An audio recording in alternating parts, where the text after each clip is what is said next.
Ֆիրդուսի Շահնամե Նախերգանք Շահնամեի ծագումը Ինչ որ այժմ ես քեզ կասեմ, պատմել են դեռ շատ վաղուց, հավաքել են ամեն պտուղ իմաստության ճոխ այգուց,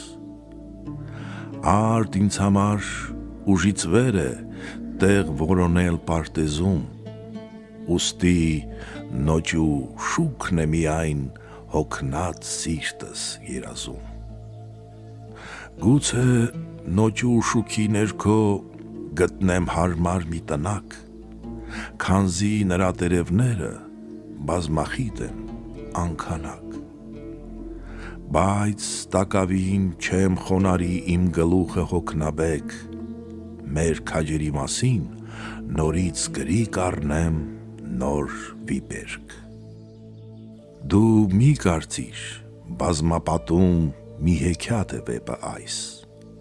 ավանդական ծեր մոգերը մեզ պատմել են մաս առ մաս,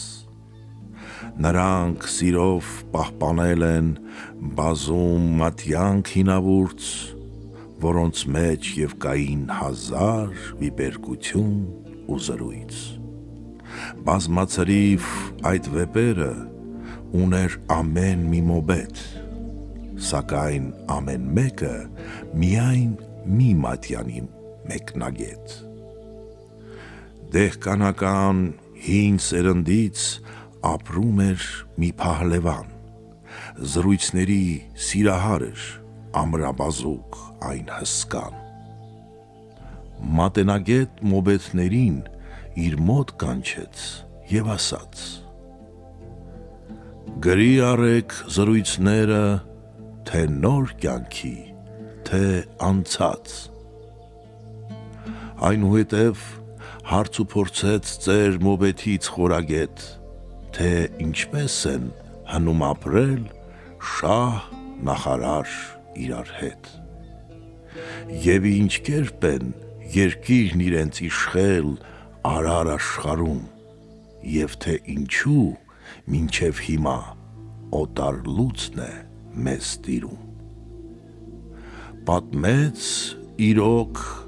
բախտը նրանց ինչ փառք բերեց, ինչ վախճան, ավաղ ափսոս այդ քաջերը կորան անհետ ու չկան, քանի դարեր որդոց որդի, քանի մոբետ պերճախոս, գրի առան ինչպես մեռան շահ, նախարար ու հերոս, երբ քաջարի մեր իշխանը լսեց ասքերն այդ ամեն, նա հավաքեց ավանդական մատենագիրք Շահնամեն, այսպես կերտեց նա հուշարձան, մի գիրք թողեց հիշատակ, որ կարդում են ծեր ու մանուկ և աշխարհը բովանդակ։